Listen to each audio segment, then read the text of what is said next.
29M. Just went through the most ridiculous breakup situation with my ex-girlfriend Jessica. 27F. We've been together for 3 years and roommates for the last 18 months in a nice 2-bedroom apartment in Austin, Texas. I thought we were doing great. We just renewed our lease 6 months ago. We're talking about getting a dog, maybe even looking at engagement rings soon. The whole 9 yards. Then last Monday evening, she drops the bomb like it's the most casual thing in the world. Marcus, we need to talk. I'm in the middle of making dinner. Her favorite pasta with homemade sauce, something I've been perfecting for months because she always got excited about it. She's sitting at our kitchen island, fidgeting with her phone, looking nervous as hell. I already know this isn't going to be good news, but I'm thinking maybe she's stressed about work or her family drama again. I've been thinking a lot about us lately, and I think we should break up. The wooden spoon literally falls out of my hand and clatters on the floor. I'm staring at her like she just told me she's actually an alien from Mars. I'm sorry. What? I think we should break up. We've grown apart, and I'm not feeling the romantic connection anymore. But here's the thing, she continues, like she's presenting a business proposal. I don't want this to be messy or dramatic. We have such a great living situation here. We split everything perfectly 50-50. We both love this apartment. We have the same standards for cleanliness and noise levels. Finding new places in Austin's rental market right now is absolutely insane. Have you seen what people are charging for studio apartments downtown? It would be stupid to mess up a good living arrangement just because the romantic part didn't work out. I'm still staring at her like she grew a second head. So you're saying you want to break up, but continue living together? Exactly. Think about it logically, Marcus. We get along great as friends. We have all the same friends. We like the same restaurants. We both work downtown, so the commute from here is perfect. We can just transition to being roommates instead of boyfriend and girlfriend. We're both mature adults. We can totally handle this. Jessica, we've been sleeping in the same bed for 18 months. We have joint bank accounts. You have a drawer full of my t-shirts you sleep in. How exactly do you envision this transition working? She actually pulls out her phone and shows me notes. She had this whole thing planned out with bullet points and everything. I've already moved my stuff into the guest room. I got new sheets, reorganized the closet, bought a desk for the corner so it can be like my own little space. I transferred my portion of the joint account back to my personal checking. I even picked up my own Netflix subscription so we won't have to share. I'm speechless. She's been planning this for weeks, maybe months, and I had no idea. You've already moved out of our bedroom? When did you do all this? While you were at your conference in Dallas last week, I wanted to make the transition as smooth as possible for both of us. See, this can totally work. We just need to establish some boundaries and treat each other like any other roommates would. I sit down heavily on one of our bar stools, trying to process this insanity. 3 years together. 3 years of talking about our future, making plans, building a life together. She has a key to my parents' house. My mom buys her Christmas presents. We were supposed to be her sister's wedding party next summer, and now she wants to be roommates. Marcus, say something. You're scaring me with the silence. I look at her, really look at her. She's wearing the earrings I bought her for our 2-year anniversary. Her hair is in the messy bun she only does when she's nervous. She looks like the same person I've been in love with for 3 years, but apparently she's been checking out of this relationship for a while without telling me. Okay, I said finally. She blinks, clearly surprised. Okay? Really? You're okay with this arrangement? Sure. If you want to be roommates, let's be roommates. Her whole face lights up like I just agreed to her perfect plan. Oh my God, Marcus, this is why I knew we could make this work. You're so mature and reasonable about everything. I was so worried you'd make this difficult or try to guilt trip me. She actually gets up and hugs me. Like a full hug, the kind she used to give me when she was proud of something I did. This is going to be great. You'll see. We can still hang out, still go to our usual places, still be part of each other's lives, just without all the relationship pressure and expectations. That night, she went out to celebrate with her girlfriends, posted Instagram stories about new chapters and personal growth and finding yourself. Meanwhile, I sat alone in what used to be our apartment, eating takeout pizza and trying to wrap my head around the fact that my girlfriend of 3 years had just demoted me to roommate status with a PowerPoint presentation. But you know what? The next morning, I did exactly what Jessica asked for. I started treating her like a roommate. And that's when I learned she had a very, very different idea of what roommates actually meant. The first red flag came Tuesday morning at 6:30 a.m. I'm getting ready for work, and Jessica just waltzes into my room without knocking, wearing one of my old college t-shirts and carrying a cup of coffee. Morning, do you know where we keep the good coffee filters? The ones for your fancy machine? I can't find them anywhere. I'm standing there in my boxers, holding a towel, staring at her. Jess, you need to knock before coming into my room. She laughs like I just told the funniest joke she's ever heard. Oh, come on, Marcus. Don't be ridiculous. It's not like we haven't seen each other in various states of undress a million times. That was when we were dating. Now we're roommates. Roommates knock before entering each other's private spaces. You're being weird about this. It's just me. That's exactly the point. If my buddy Dave was my roommate and he walked into my room without knocking while I was getting dressed, I'd tell him the same thing. She rolled her eyes, but she did knock the next time. Well, she knocked and then immediately opened the door without waiting for an answer, but it was progress. Wednesday morning, I go to take a shower and discover she's used the last of my expensive shampoo. The good stuff I special order online because I have sensitive scalp issues. Hey Jess, I noticed you used my shampoo. Oh yeah, I ran out of mine yesterday. I'll grab some when I go to Target later. Actually, roommates typically ask before using each other's personal items, or they keep their toiletries completely separate. Marcus, you're being really weird about this stuff. We've been sharing everything for months. We were sharing everything when we were in a relationship. Roommates don't share personal care items without asking first. Fine, I'll buy my own shampoo. God. Thursday, I come home from work to find she's eaten the leftover Thai food I was planning to have for dinner. Not just eaten some of it, the entire container is gone. Jess, did you eat my leftover pad thai? Oh yeah, I was starving when I got home and it smelled so good. You don't mind, right? Actually, I do mind. I was looking forward to that for dinner. I'll Venmo you for it. How much was it? Like $8? It's not about the money. It's about asking first. Roommates don't just eat each other's food without permission. But it was just sitting there and we always used to share food. When we were dating, we're not dating anymore. Remember? You made that very clear. By Friday, I'd started implementing what I like to call proper roommate protocols. I labeled all my food in the fridge with my name and the date. I moved all my expensive toiletries into my room. I started keeping track of shared expenses in a spreadsheet and asked her to Venmo me for her exact half of utilities instead of just handling it myself like I used to. This is ridiculous, Marcus. We used to share everything. That's because we were in a romantic relationship. Roommates split expenses equally and respect each other's property. You're being so petty. I'm being exactly like I was with my roommates in college. This is normal roommate behavior, Jessica. But the weekend was when things really started falling apart. Saturday night, she brought home a guy. Some dude named Tyler she'd met at her yoga class. And they were loud. Like really, really loud. The guest room shares a wall with my bedroom. And apparently Jessica wanted to make sure Tyler knew exactly how much fun she was having. I put in earplugs and tried to ignore it. But around 2 a.m., they moved the party to the kitchen, where they were laughing and talking and opening wine bottles. I finally got up and knocked on my own kitchen door. Hey guys, it's pretty late. Mind keeping it down? Tyler looks at me like I'm some kind of party crasher. Oh, sorry man, we didn't realize you were still up. I wasn't. I was trying to sleep. It's 2 a.m. Jessica giggles, and says, Marcus, meet Tyler. Tyler, this is my roommate Marcus. The way she said roommate with that little pause made it clear she was enjoying this dynamic way too much. Sunday morning, I wake up to the smell of bacon and eggs. Tyler is in my kitchen, using my pans, my spatula, my coffee, my eggs, making himself completely at home. Morning, Marcus. Jess said I could whip up some breakfast for everyone. You want some? I look over at Jessica, who's sitting at the island in one of my old band t-shirts, scrolling through her phone like, this is totally normal. Thanks, but I make my own breakfast. Jess, can I talk to you for a minute? In the hallway, I keep my voice low. Your overnight guests need to ask before using my food and cookware. Oh my God, Marcus, it's just some eggs. It's about respect and boundaries. Roommates establish ground rules about guests using shared resources. You're seriously going to nickel and dime Tyler over some eggs and bacon? I'm going to establish clear boundaries about shared resources. Yes, that's what roommates do. Tyler left shortly after that, looking confused and slightly uncomfortable.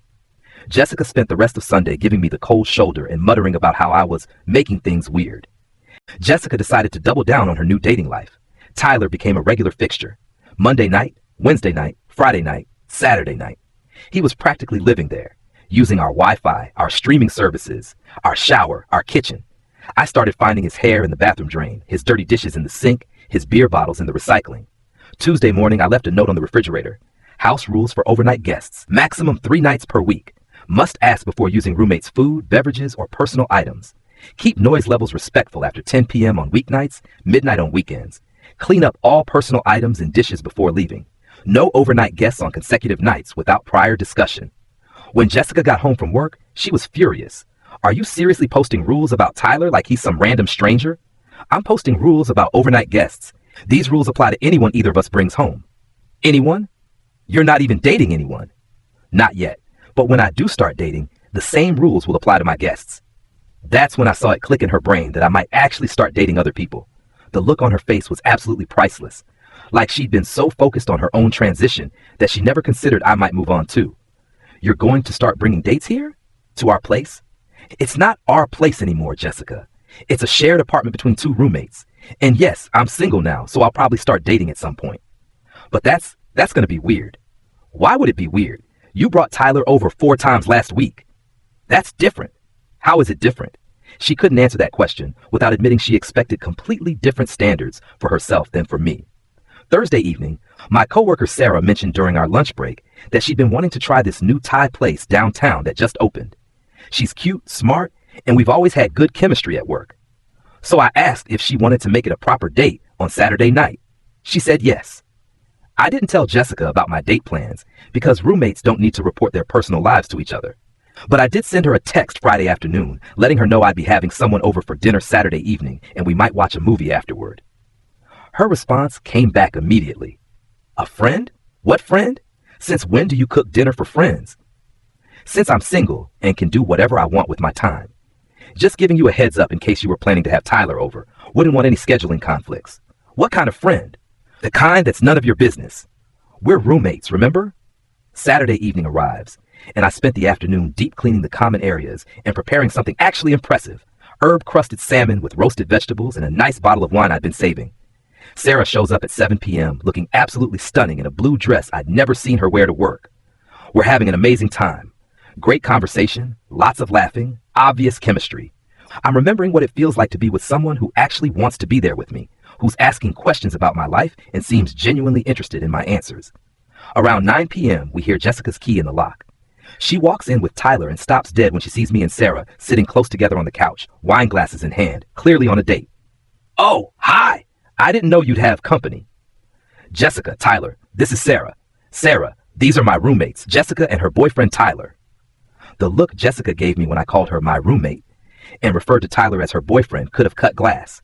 I could see her brain short-circuiting, trying to process the situation. We'll be in my room, Jessica stammered, practically dragging Tyler toward the hallway. But of course, they didn't stay in her room. For the next hour, Jessica kept finding excuses to come back into the common areas. She needed water from the kitchen. She needed her phone charger from the living room. She needed to ask me if I'd seen her laptop charger. Each time she'd linger and try to insert herself into our conversation. So Sarah, how do you know Marcus? We work together at the marketing firm downtown. Oh, how nice. Marcus never mentioned he was friends with anyone from work. Well, we're more than friends now, Sarah said with a smile, reaching over to squeeze my hand.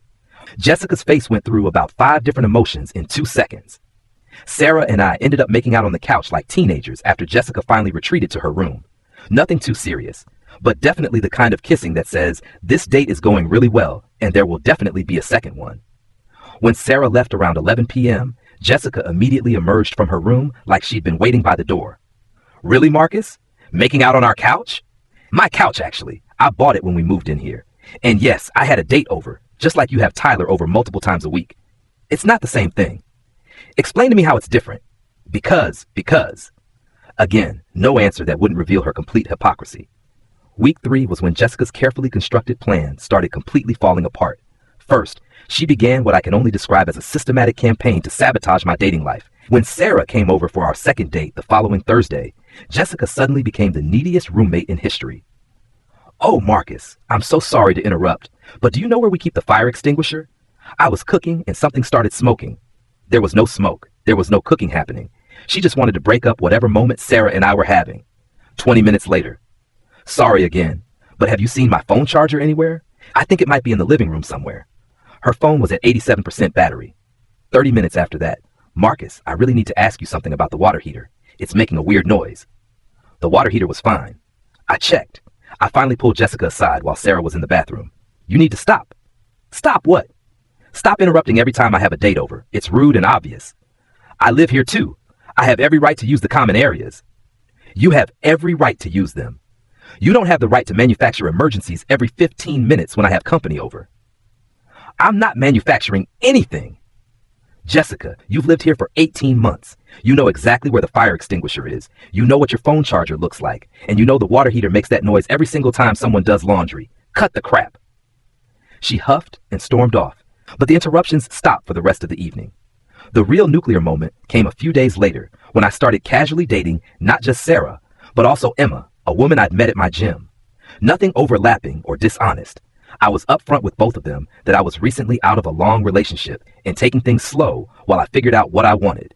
Jessica discovered my multi-dating situation when Emma left her earrings on my nightstand, and Jessica saw them while she was looking for a book she thought she might have left in there. "You're dating multiple people now?" She confronted me the next morning. "I'm single and meeting new people. That's what single people do." "It's slutty."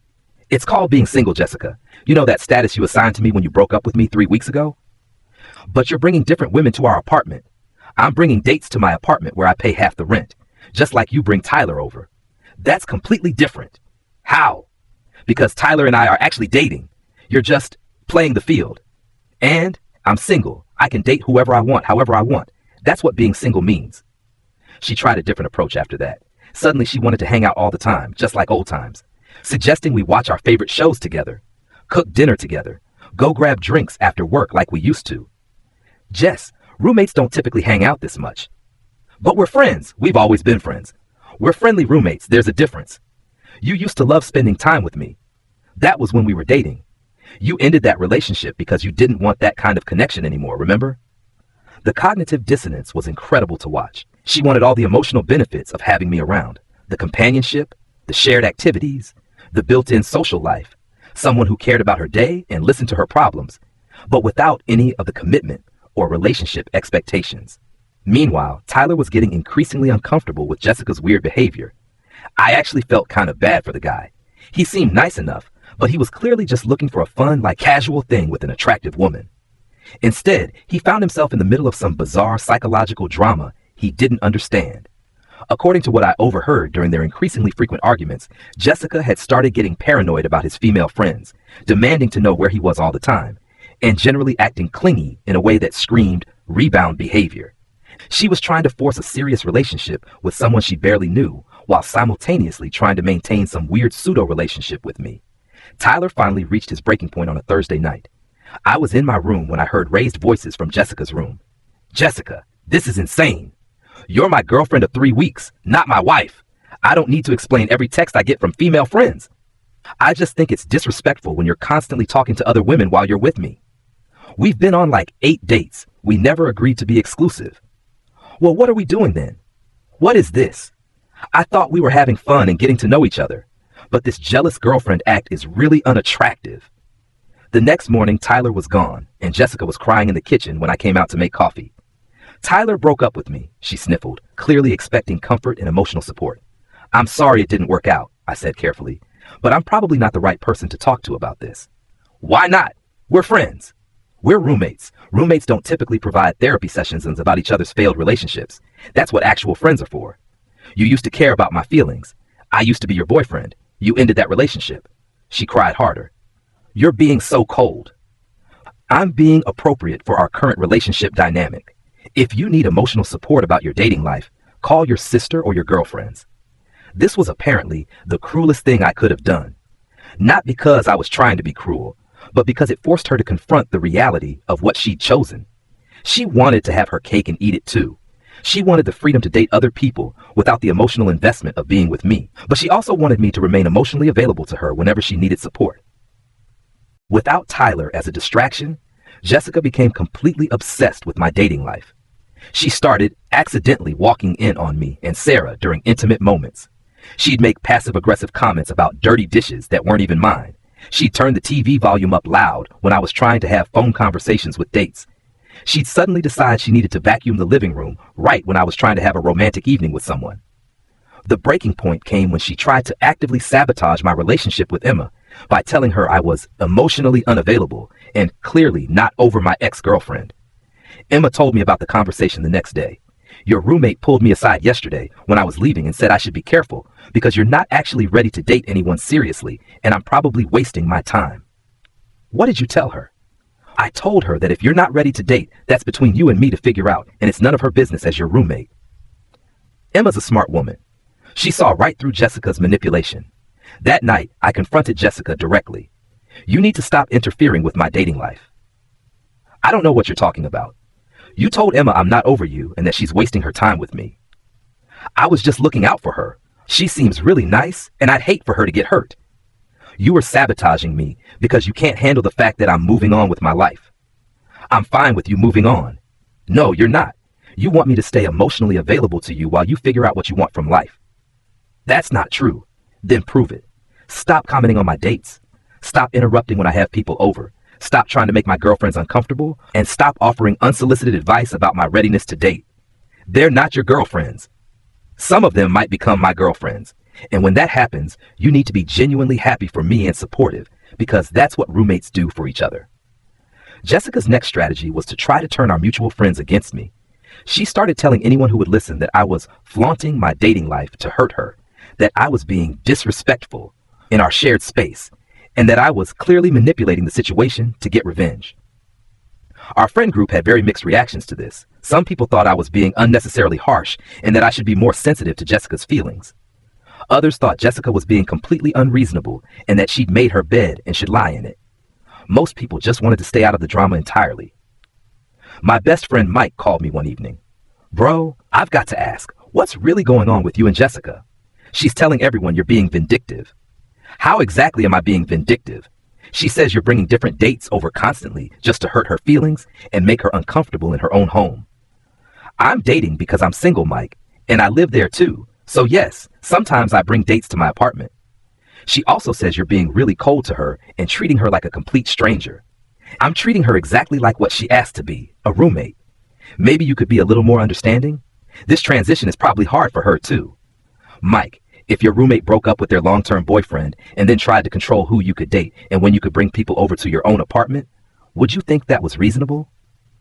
When you put it like that, no, I guess not. That's all I'm doing. I'm treating her like a roommate with appropriate boundaries. The friends who knew me well and had seen how our relationship actually worked realized Jessica was being ridiculous. The ones who only heard her side of the story bought into her victim narrative for a while. But most people eventually started seeing through her manipulation when her stories didn't add up. Our friend group started splitting social events because Jessica would make things awkward whenever I brought a date to group activities. She'd make snide comments, monopolize my attention, or find ways to bring up embarrassing stories from our relationship in front of whoever I was seeing. 2.5 months into this insanity, our lease renewal notice showed up in the mail. We had 30 days to decide whether to renew together for another year or let it expire. Jessica somehow assumed we'd obviously renew together. So I was thinking we should probably renew for another year, she said casually while we were both in the kitchen one evening. This arrangement is working out pretty well, and rent prices have only gotten worse in Austin. Actually, I don't think this arrangement is working out well at all. She stopped mid-sip of her wine. What do you mean?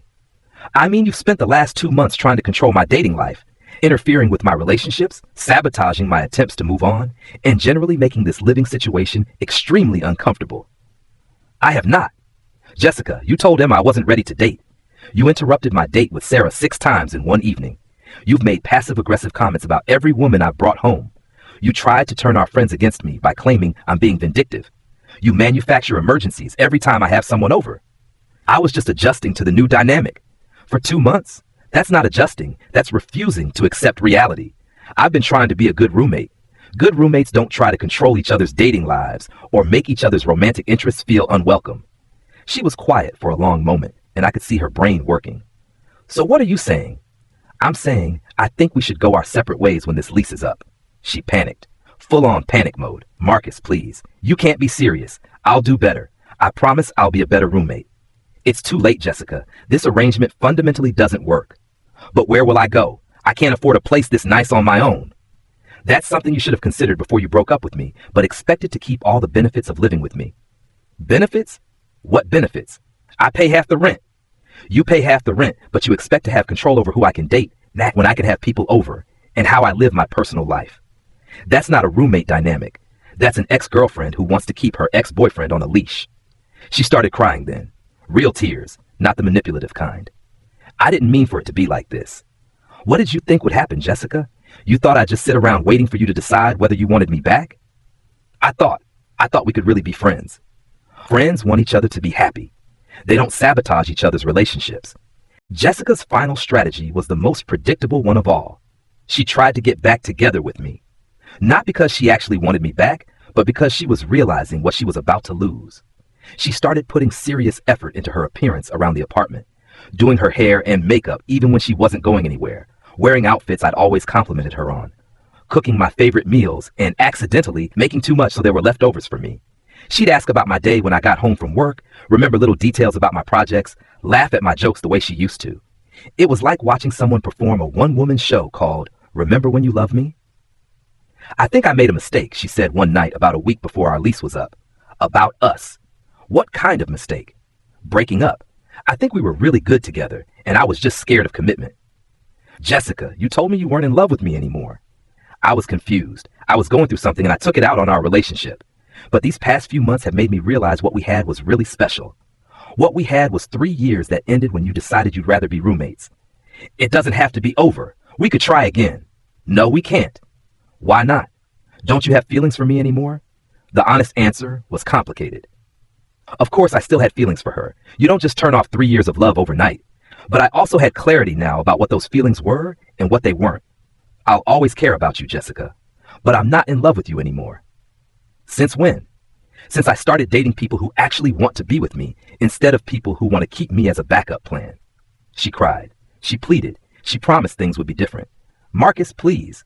I love you. I never stopped loving you. I was just confused about what I wanted. If you loved me, you wouldn't have spent the last 3 months trying to control my life while refusing to commit to me. I was jealous. I was being stupid. I can change.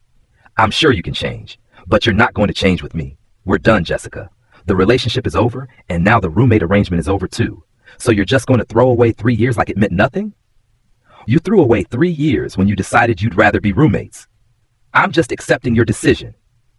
We didn't renew the lease.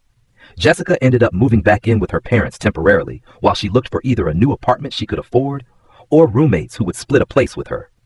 I found a great one-bedroom loft closer to downtown that was actually cheaper than what I'd been paying for half of our place. The last month of living together was tense but mostly civil.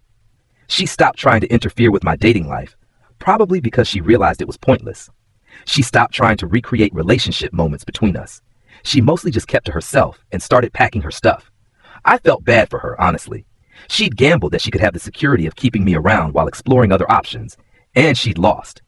But I also felt like I dodged a bullet. Anyone who would try to manipulate a situation like this wasn't someone I wanted to build a life with anyway.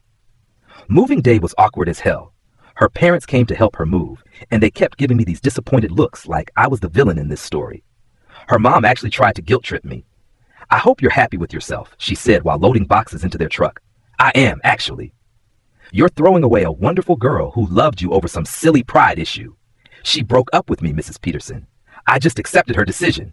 She made a mistake. Everyone makes mistakes. Some mistakes have consequences. Jessica's dad, to his credit, seemed to understand the situation better. He pulled me aside while Jessica and her mom were arguing about which boxes to load first. Look, Marcus, I don't know all the details, but I know my daughter can be complicated sometimes. She's not a bad person, Mr. Peterson. We just want different things. Yeah, I get that. For what it's worth, you seem like a good guy. I hope things work out for you. That was more grace than I expected from her family. When they were loading the last of her stuff, Jessica tried one final time. I hope you're happy, she said, but not in a genuine way. In that passive-aggressive way that really means, I hope you regret this. I am happy, Jessica. I hope you find what you're looking for.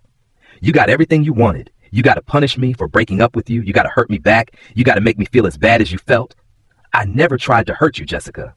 I just stopped letting you hurt me. That's the same thing. No, it's not. She left without saying goodbye.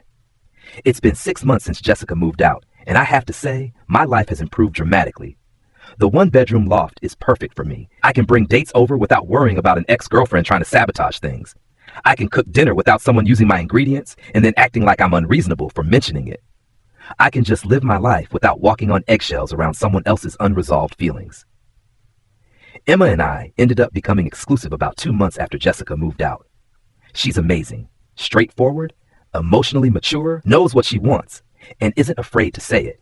We're talking about moving in together when my lease is up, but actually moving in together as a couple who wants to build something together, not as some weird psychological experiment.